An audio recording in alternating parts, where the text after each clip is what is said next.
സുമയ്യ ബീബി റളിയല്ലാഹു തആല അൻഹു തന്റെ പ്രിയപ്പെട്ട ഭർത്താവ് യാസിർ റളിയല്ലാഹു തആല അൻഹു രണ്ടുപേരെയും ഇട്ട് തല്ലിച്ചതക്കുകയാ. അല്ലാഹുവേ, റസൂലുള്ളാഹിയും മഹാനായ ഉസ്മാൻ തങ്ങളും നടന്നു പോകുമ്പോ രണ്ട് കയ്യും കാലും കെട്ടിയിട്ട് കത്തിക്കൊണ്ടിരിക്കുന്ന തീക്കകത്തേക്ക് തലകീഴായി കെട്ടി തൂക്കിയിട്ടിരിക്കുകയാ. റസൂൽ ഉസ്മാൻ തങ്ങളും നോക്കുമ്പോ കയ്യും കാലും കെട്ടിയിട്ട് കത്തിക്കൊണ്ടിരിക്കുന്ന തീക്കകത്ത് കീഴായി കെട്ടിയിട്ടിരിക്കുന്നു. പച്ചയിറച്ചി ഇങ്ങനെ കരിയുകയാണ്. തന്റെ ഭർത്താവ് ഇങ്ങനെ മരണപ്രാളത്തിൽ കിടന്ന് കരയുമ്പോ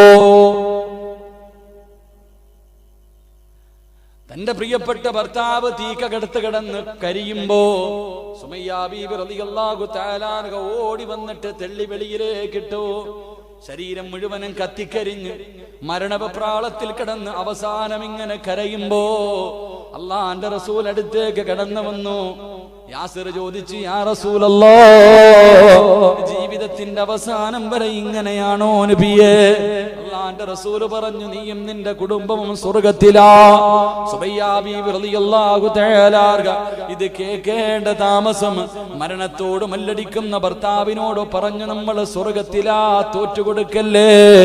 അല്ലാഹു അഹദ് പടച്ചവനാണ് വലിയവന്, ഇവന്മാരുടെ മുന്നിൽ തോറ്റുകൊടുക്കല്ലേ എന്ന് ഭർത്താവിന് ധൈര്യം കൊടുക്കുമ്പോ അബൂജഹൽ കമ്പിയെടുത്തിട്ട് സുമയ്യ ബീവിയുടെ നട്ടെല്ലിന്റെ ഭാഗത്തുകൂടെ കുത്തിയിറക്കി വയറ് തുളച്ചിട്ട് കമ്പി വെളിയിൽ വന്നു. അല്ലാഹുവേ, പടുത്തു കിടക്കുന്ന മലരാരണ്യത്തിലേക്ക് കമന്നു വീണു. ആ കിടപ്പിൽ കിടന്നുകൊണ്ട് സുമയ്യ അപ്പോഴും പറഞ്ഞു, യാസിറേ, നമ്മളൊക്കെ മുസ്ലിമീങ്ങളായ യാസിറേ, അല്ലാഹനെ മറക്കല്ലേ, അല്ലാഹനെ മറക്കല്ലേ. ഭർത്താവിന് ധൈര്യം കൊടുക്കുന്ന ഭാര്യയെ കണ്ടപ്പോ അബൂജഹൽ കാലെടുത്തിട്ട് സുമയ്യയുടെ കഴുത്തിൽ ചവിട്ടിയിട്ട് മണ്ണിലേക്ക് ചവിട്ടി താഴ്ത്തി. അപ്പോഴും പറഞ്ഞു, നമ്മൾ മുസ്ലിമീങ്ങളാ. പിന്നെയും ഭർത്താവിന് ധൈര്യം കൊടുക്കുന്നത് കണ്ടപ്പോ കുത്തിയ കമ്പി അങ്ങോട്ട് വലിച്ചൂരിയിട്ട് പിടിച്ച് മലർത്തി കിടത്തിയിട്ട് ആ കമ്പി തന്റെ ഗുഹ്യഭാഗത്തേക്ക് കുത്തിയിറക്കിയപ്പോഴും സുമയ്യ വിളിച്ചു പറഞ്ഞത്, അല്ലാഹു അഹദ്, അല്ലാഹു അഹദ്. ആ പാരമ്പര്യമാ മക്കളെ നമുക്കുള്ളത്, ആ പാരമ്പര്യമാ നമുക്കുള്ളത്. അതേ രക്തമാണ് നമ്മുടെ നരമ്പത്തിൽ, നമ്മുടെ നരമ്പിലും ഓടുന്നത്. അതുകൊണ്ട് എന്റെ പ്രിയപ്പെട്ട ചെറുപ്പക്കാരോട്, എന്റെ പെങ്ങന്മാരോട്, സ്വന്തം ഉമ്മാനെ ചതിക്കല്ലേ, പോറ്റി വളർത്തിയ വാപ്പയെ ചതിക്കല്ലേ. നിനക്കൊരു ജീവിതം തന്നവനെ മറന്നിട്ട് കണ്ടവന്റെ കൂടെ ഓടല്ലേ. ഓടിയാ നിന്റെ അവസാനം വളരെ മോശമാകുമെന്ന് നബി മുഹമ്മദ് മുസ്തഫ സല്ലല്ലാഹു അലൈഹി വസല്ലം. അല്ലാഹു നമുക്ക് നല്ല മരണം നൽകി അനുഗ്രഹിക്കുമാറാകട്ടെ.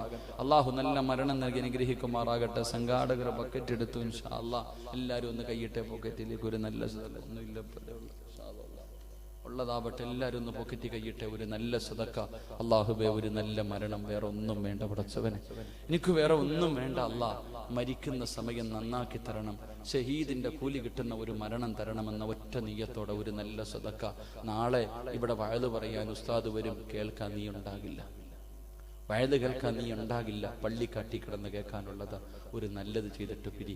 എല്ലാവരും ഒരു സദഖ പെട്ടെന്ന് ഇൻഷാ അല്ലാഹ് ഒരു 3 സ്വലാത്ത്. സല്ലല്ലാഹു അലാ മുഹമ്മദ്,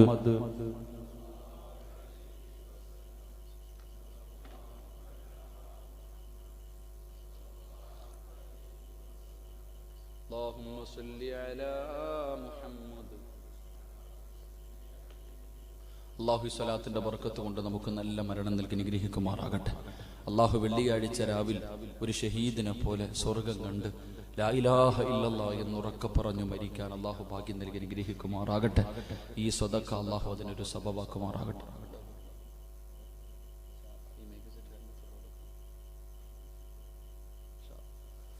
അൽഹംദുലില്ലാഹ്, അല്ലാഹു കബൂലാക്കുമാറാകട്ടെ. സമയം 11 മണിയായി, ഞാൻ നിർത്തുകയാണ്. എനിക്ക് നാളെ എൻ്റെ കുടുംബവുമായിട്ട് നാളെ ഒരു ബാംഗ്ലൂർ വരെ ഒരു യാത്രയുണ്ട്. അപ്പോൾ അതുകൊണ്ട് ഞാൻ ഇനി വീട്ടിൽ ചെന്നിട്ട് വേണം. അപ്പോൾ അതുകൊണ്ട് ഇവിടെ നിന്ന് തിരുവനന്തപുരം വരെ പോകാനുള്ള ബുദ്ധിമുട്ട് നിങ്ങൾക്കറിയാം.